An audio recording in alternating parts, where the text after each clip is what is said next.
The film begins by introducing us to a guy named Sean. He's in Juarez, Mexico, searching for his daughter, Lee. A little while back, Lee sneaked off with her friend to catch a music concert without telling anyone.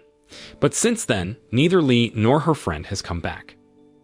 Sean has this feeling that the folks in Juarez might have taken them, because that place is notorious for being super dangerous.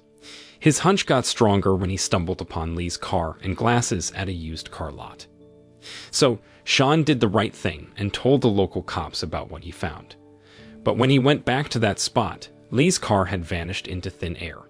The police didn't really buy Sean's story, and they even thought maybe Lee's friend was behind all this. Still, they promised to give Sean a shout if they learned anything new. In the meantime, they told him it was best for him to hightail it back to the United States, because Juarez was just too risky for a foreigner like him. In the end, Sean had no choice but to head back home empty-handed, without a single lead on where Lee might be. Oh, by the way, when he's not chasing after missing kids, Sean's a big shot in the cattle and horse breeding business, living out in the boonies along the US-Mexico border, and he's got a huge chunk of land to his name. When Sean got back home, he had to break the news to his wife, Susan, that he hadn't uncovered any hints about where Lee might be. There he tried to reassure her, so she wouldn't stress out too much. Meanwhile, their younger daughter, Lauren, seemed kind of let down that Sean couldn't find her sister. Sean, being a dad, felt pretty disappointed in himself too, like he should have been a better protector for Lee. But honestly, he was at a loss about what to do next, and he was pretty convinced that the Juarez police were mixed up in his daughter's disappearance. The next day, Sean had his buddy Max to come to his place. Max used to be a hotshot in the United States Special Forces. Turns out Sean, despite looking like a regular guy who raises animals, was once the top dog in the Special Forces himself. You can tell by the US Special Forces flag flying outside his house. Not only that, but Sean was Max's boss back when they were military buddies. They spent years doing some intense combat stuff until they decided to ditch it and become cattle breeders. So they sat on Sean's porch, trying to figure out how to find Lee and her friend. At first, Max suggested some pretty hardcore tactics to Sean, but he wasn't keen on using violence, not until he knew who had taken his daughter. After linking up with Max, Sean headed to the United States Embassy in Mexico to dig up more info about the shady stuff happening in Juarez. At that time, Sean didn't go solo. He had the other girl's dad with him. Soon after, embassy folks spilled the beans that there were loads of American folks who went missing while passing through Juarez. Usually, they got nabbed by this mega-powerful gang running the show in the city. So, it seemed like Lee and her buddy might have faced the same fate.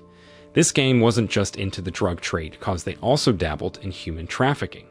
And they had this heavily armed group that's basically like a military force, known as Los Mercenarios, which translates to mercenaries in Spanish. But here's the kicker. The embassy people weren't too keen on helping Sean dig into his daughter's kidnapping. They seemed totally defeated and wanted nothing to do with the gang. That really ticked Sean off and left him feeling super frustrated. So he decided to bail on their office. But right as he was leaving, he spotted a news story about Los Mercenarios, how they'd gone on a brutal rampage, taking out everyone in their path, including innocent folks. Even worse, both the Mexican and US governments were too scared to step in and stop them.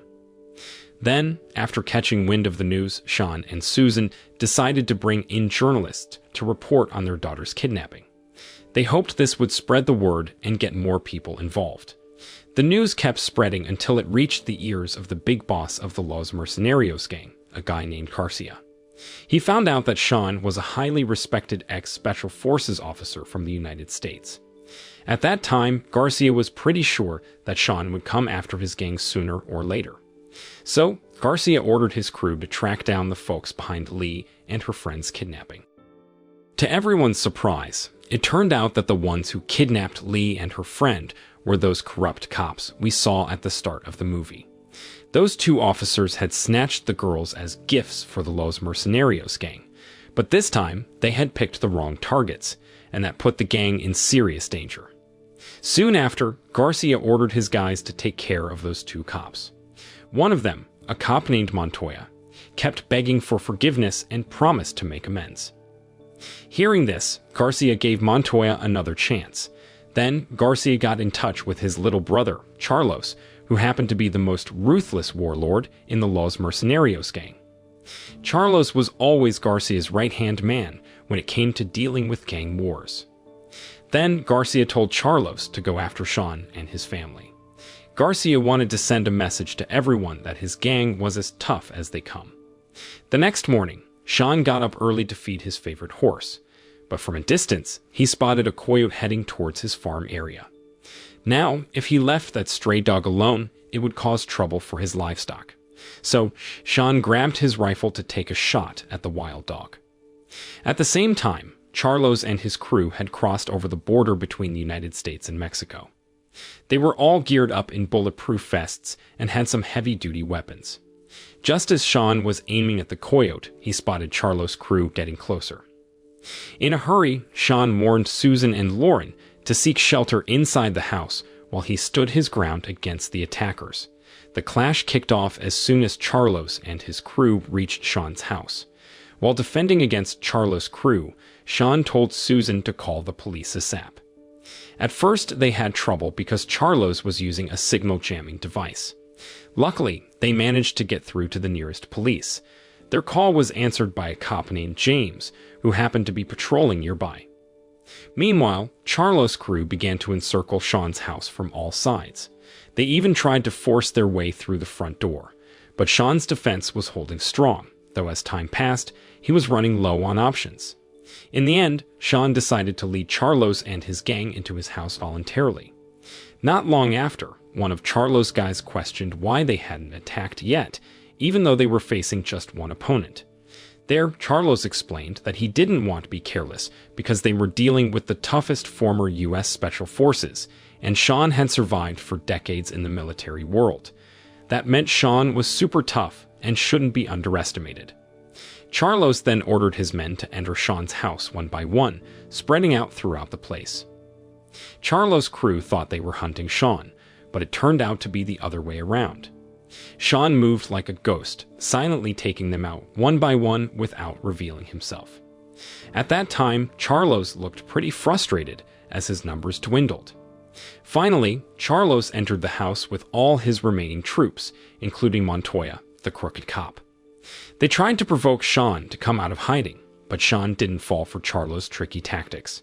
Instead, Sean went on the offensive, striking Carlos and his gang first. Shortly after, a fierce shootout erupted inside Sean's house, and many of Carlos' men met their end at the hands of Sean. Witnessing this, Carlos' crew panicked and felt terrified. Even Montoya, who was hiding behind a wall, couldn't escape the fear. But Carlos didn't like his men acting like cowards, so he ordered Montoya to go find Sean. Surprisingly, Sean suddenly appeared and aimed his gun at Montoya's head. Around the same time, James arrived at Sean's house. James immediately got in touch with headquarters and forensics because there were a bunch of bodies in the place. Upon hearing this, Carlos ordered one of his guys to take out the cop. Carlos' men started firing blindly at James. The guy even checked the police car to make sure James was really dead. But James turned out to be alive and managed to take down Carlos' men. On the other side, Sean was still locked in a shootout with Carlos and his gang. Eventually, Sean decided to make a break for it through the window. This took their battle outside the house, with Sean and James facing off against Carlos and his men. Sadly, James lost his life in the skirmish, surrounded from all sides. So, Sean had to keep fighting solo, all while trying to protect Susan and Lauren. Sean realized that he was running low on ammo, so he told Susan to grab a car so he could make a getaway. Then, once they had a chance, Sean and his family wasted no time leaving their house. Seeing this, Carlos didn't sit still and immediately went after Sean, shooting at their car from behind. This made Sean furious, and he finally decided to bail out of the car.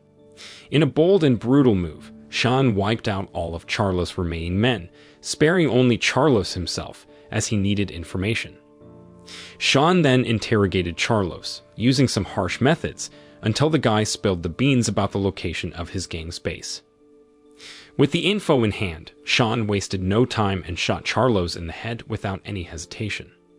He then told Susan and Lauren to find a safe place and contact the police if they could, while he made his way to the Los Mercenarios cartel's headquarters to rescue Lee. Before making a move, Sean got in touch with Max for backup. Max, being an adrenaline junkie, was more than eager to assist Sean. He even brought along a full set of weapons, knowing they'd be up against a lot of enemies. In the evening, they rendezvoused and eventually reached the vicinity of Garcia's headquarters. Sean observed Garcia, who appeared worried because his brother Charlos had met his end at Sean's hands. When Garcia let his guard down, Sean and Max started taking out the guards at Garcia's headquarters one by one.